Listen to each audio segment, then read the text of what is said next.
Hello friends, welcome to my YouTube channel education employment. আজ আমি তোমাদের জন্য গুরুত্বপূর্ণ বাছাই করা কিছু প্রশ্নোত্তর নিয়ে চলে এসেছি। তো তোমরা খাতা পেন নিয়ে বসে পড়ো এবং প্রয়োজনীয় তথ্যগুলো অবশ্যই তোমরা নোট করে নেবে। তো চলো আজকের ভিডিওটি শুরু করা যাক। দেখো, আজকের আলোচনা পর্বের ফার্স্ট কোশ্চেন স্ক্রিনে। তুজুক-ই জাহাঙ্গীরি গ্রন্থের রচয়িতা হলেন। অপশান রয়েছে চারটি, দেখো: গুলবদন বেগম, জাহাঙ্গীর, আকবর, হুমায়ুন। তো এই প্রশ্নের সঠিক উত্তর হবে অপশান বি, জাহাঙ্গীর। তাহলে তুজুক-ই জাহাঙ্গীরি গ্রন্থের রচয়িতাকে জাহাঙ্গীর। নেক্সট দেখো, 1498 সালে যে পর্তুগিজ ভারতে আসেন। তো 1498 সালে কোন পর্তুগিজ ভারতে এসেছিলেন? দেখো অপশানগুলো: Manucci, Drew, Vasco da Gama, দারাদি গামা। এ প্রশ্নের সঠিক উত্তর Vasco da gamma.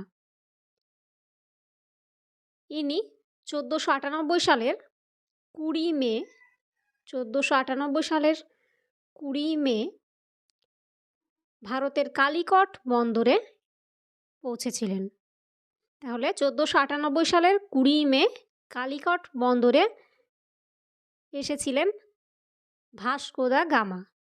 Question number 3 দেখো, বন্দিবাসের যুদ্ধ কত সালে হয়? অপশানগুলো দেখো: 1740, 1744, 1756 নাকি 1760। তো বন্দিবাসের যুদ্ধ হয়েছিল 1760 খ্রিস্টাব্দে। তোমরা খুব ভালোভাবে মনে রাখবে, 1760 খ্রিস্টাব্দে হয়েছিল বন্দিবাসের যুদ্ধ। এই যুদ্ধ কাদের মধ্যে সংঘটিত হয়েছিল? ইংরেজ ও ফরাসিদের মধ্যে এই যুদ্ধ সংঘটিত হয়। কি বললাম বন্ধুরা? ইংরেজ ও ফরাসিদের মধ্যে এই যুদ্ধ সংঘটিত হয়েছিল। আর তোমরা মনে রাখবে, এই যুদ্ধে ইংরেজদের সেনাপতি ছিলেন স্যার আয়ারকুট এবং ফরাসিদের কাউন্ট লালি। তাহলে কি বললাম? ইংরেজদের সেনাপতি ছিলেন স্যার আয়ারকুট আর ফরাসিদের কাউন্ট লালি। নেক্সট দেখো, বুলন্দ দরওয়াজা নির্মাণ করেন। তো বুলন্দ দরওয়াজা কে নির্মাণ করেছেন? দেখো অপশানগুলো: শাহজাহান, ঔরঙ্গজেব, আকবর নাকি জাহাঙ্গীর। আমরা জানি বুলন্দ যে শব্দটি রয়েছে, এই শব্দের অর্থ হচ্ছে মহান। বুলন্দ শব্দের অর্থ হচ্ছে মহান বা উচ্চ। মহান বা উচ্চ বুলন্দ শব্দের অর্থ। দরওয়াজা শব্দের অর্থ হচ্ছে দ্বার, এটা তোমরা সকলেই জানো। তো বুলন্দ দরওয়াজা এর অর্থ হচ্ছে মহান দ্বার, মহান দ্বার বা উচ্চ দ্বার। এটি নির্মাণ করেছিলেন সম্রাট আকবর। তাহলে এটি মুঘল আমলেই হয়েছিল তৈরি এবং নির্মাণ করেছিলেন আকবর, সম্রাট আকবর। তোমরা মনে রাখবে, গুজরাট জয় উপলক্ষে তিনি এটি নির্মাণ করেছিলেন। গুজরাট জয় উপলক্ষে তিনি এটি নির্মাণ করেছিলেন। পরবর্তী কোশ্চেন দেখো, শিখদের দশম গুরুর নাম কি? গুরু নানক, গুরু গোবিন্দ সিংহ, নামদেব, দাদু। এ প্রশ্নের সঠিক উত্তর হলো অপশান বি, গুরু গোবিন্দ সিংহ। তাহলে শিখদের দশম গুরু হলেন গুরু গোবিন্দ সিংহ। খুব ইম্পর্ট্যান্ট কোশ্চেন, তোমরা খুব ভালোভাবে মনে রেখো এবং প্রয়োজন হলে অবশ্যই খাতায় নোট করে নেবে। কোশ্চেন নাম্বার 6 দেখো, কি বলা হচ্ছে? অমিলটি খুঁজে বার করো। দেখো, গোদাবরী, নর্মদা, তাপ্তি, সবরমতী। তো গোদাবরী, নর্মদা, তাপ্তি, সবরমতী সবগুলোই হচ্ছে নদীর নাম। সবগুলোই কি? নদী। এখানে প্রশ্নটি রয়েছে অমিল খুঁজে বের করতে হবে। তো দেখো এখানে যে নদীটি রয়েছে অপশান এতে গোদাবরী, এটি হচ্ছে পূর্ব বাহিনী নদী। দেখো খুব ভালোভাবে তোমরা মনে রাখবে, পূর্ব বাহিনী নদী গোদাবরী। বাকি যে তিনটে নদী এখানে রয়েছে নর্মদা, তাপ্তি, সবরমতী, এগুলো হচ্ছে পশ্চিম বাহিনী নদী। পশ্চিম বাহিনী নদী। তাহলে এ প্রশ্নের সঠিক উত্তর হবে অপশান এ, গোদাবরী। নেক্সট দেখো, গঙ্গা অ্যাকশন প্ল্যান কত সালে চালু হয়? গঙ্গা অ্যাকশন প্ল্যান কত সালে চালু হয়? দেখো সালগুলো দেওয়া রয়েছে, 1886, 1887, 1888 নাকি 1889। এটি অত্যন্ত গুরুত্বপূর্ণ একটি কোশ্চেন, খুব ভালোভাবে তোমরা মনে রাখবে, যে কোনো এক্সামেই এ ধরনের কোশ্চেন আসে। তো গঙ্গা অ্যাকশন প্ল্যান চালু হয়েছিল 1886 সালে, 1886-এ। তোমরা মনে রাখবে তৎকালীন ভারতের প্রধানমন্ত্রী রাজীব গান্ধী সপ্তম পরিকল্পনাকালে 1886 সালের 14ই জুন 1886 সালের 14ই জুন বারাণসীতে আনুষ্ঠানিকভাবে গঙ্গা অ্যাকশন প্ল্যান বা গঙ্গা উন্নয়ন প্রকল্পের উদ্বোধন করেছিলেন। পরবর্তী কোশ্চেন দেখো, কোথায় ঋতু পরিবর্তন দেখা যায় না? কোথায় ঋতু পরিবর্তন দেখা যায় না? কুমেরু অঞ্চলের জলবায়ুতে, ভূমধ্যসাগরীয় জলবায়ুতে, নিরক্ষীয় জলবায়ুতে নাকি কোনোটিই নয়? তো এই প্রশ্নের সঠিক উত্তর হলো অপশান সি, নিরক্ষীয় জলবায়ুতে। তাহলে নিরক্ষীয় জলবায়ুতে জলবায়ুর পরিবর্তন বা ঋতু পরিবর্তন অনুভব করা যায় না। নেক্সট কোশ্চেন দেখো, দামোদর নদীর উৎপত্তি স্থল হল সোমেশ্বর পর্বত, মানস সরোবর, নৈনিতাল, ছোটনাগপুর মালভূমি। তো দামোদর নদীর উৎপত্তি স্থল হলো ছোটনাগপুর মালভূমি। খুব ভালোভাবে তোমরা মনে রাখবে, দামোদর নদীর উৎপত্তি স্থল ছোটনাগপুর মালভূমি। পৃথিবীর অ্যালবেডোর গড় পরিমাণ কত? এটি গড় হবে বন্ধুরা। তো পৃথিবীর অ্যালবেডোর গড় পরিমাণ কত? দেখো অপশানগুলো, 35%, 36, 34 নাকি 43। তো এই প্রশ্নের সঠিক উত্তর অপশান সি, 34%, অর্থাৎ 34%। খুব ভালোভাবে মনে রাখবে, পৃথিবীর অ্যালবেডোর গড় পরিমাণ হলো 34%। কোশ্চেন নাম্বার 11 দেখো, প্রথম ভারতীয় অস্কারজয়ী ছবি কোনটি? তো আমরা জানি অস্কার দেওয়া হয় চলচ্চিত্রে, এটি পৃথিবীর চলচ্চিত্রের শ্রেষ্ঠ পুরস্কার।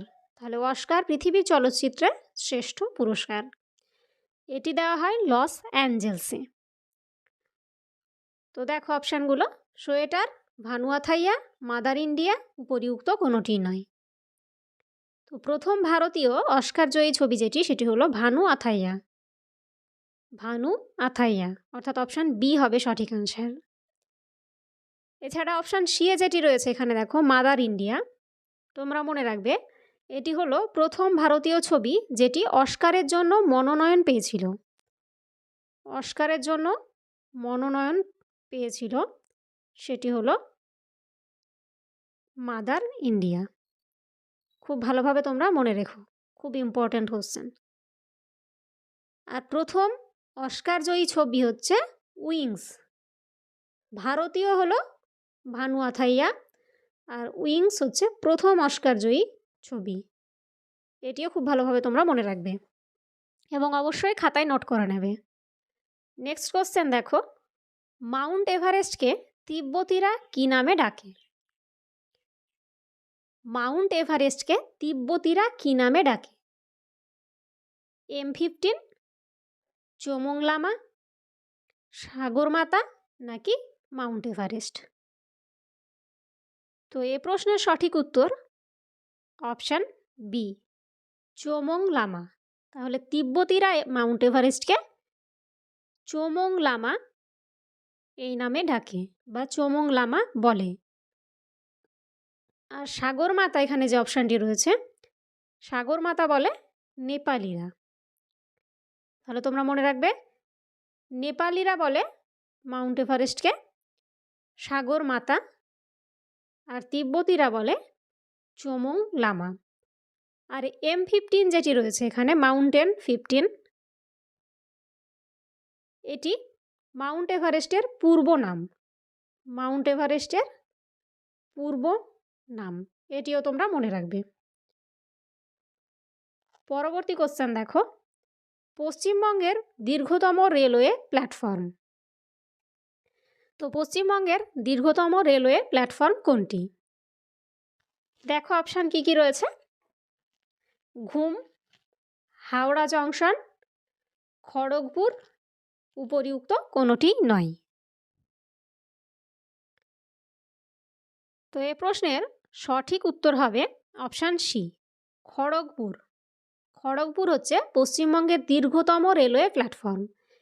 এখানে অপশান এতে যেটি রয়েছে ঘুম, এটি হচ্ছে উচ্চতম, তোমরা মনে রাখবে উচ্চতম রেলওয়ে স্টেশন। হাওড়া জংশন হচ্ছে বৃহত্তম, হাওড়া জংশন বৃহত্তম রেলওয়ে প্ল্যাটফর্ম। এখানে 23টি প্ল্যাটফর্ম রয়েছে, 23টি প্ল্যাটফর্ম রয়েছে। তো বন্ধুরা, ভিডিওটি ভালো লাগলে অবশ্যই একটা লাইক করে দেবে। চ্যানেলে নতুন হলে চ্যানেলটিকে সাবস্ক্রাইব করে পাশের বেল আইকনটি প্রেস করে রাখবে, তাহলে আমি ভিডিও আপলোডের সঙ্গে সঙ্গে তার নোটিফিকেশান তোমরা পেয়ে যাবে। তো চলো নেক্সট কোশ্চেন দেখে নিই।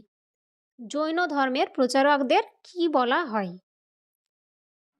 তীর্থঙ্কর, ফেরাও, দিগম্বর, বিষমী। তো জৈন ধর্মের প্রচারকদের বলা হয় তীর্থঙ্কর, জৈন ধর্মের প্রচারকদের বলা হয় তীর্থঙ্কর। নেক্সট দেখো, ভারতরত্ন শ্রী অটল বিহারী বাজপেয়ী স্টেডিয়াম কোথায় অবস্থিত? মুম্বাইতে, দিল্লিতে, কেরালায় নাকি লখনৌতে? তো এ প্রশ্নের সঠিক উত্তর হচ্ছে option D, Lucknow. Bharat Ratna Shri Atal Bihari Vajpayee stadium অবস্থিত লখনৌতে। এটিও খুব ইম্পর্ট্যান্ট, তোমরা খুব ভালোভাবে মনে রেখো। পরেরটা দেখো, অজন্তা ও ইলোরা গুহা কোথায় অবস্থিত? উত্তরপ্রদেশে, রাজস্থানে, মহারাষ্ট্রে নাকি আসামে? তো অজন্তা ও ইলোরা গুহা অবস্থিত মহারাষ্ট্রে। খুব ভালোভাবে তোমরা মনে রাখবে, অজন্তা এবং ইলোরা দুটি মহারাষ্ট্রে অবস্থিত।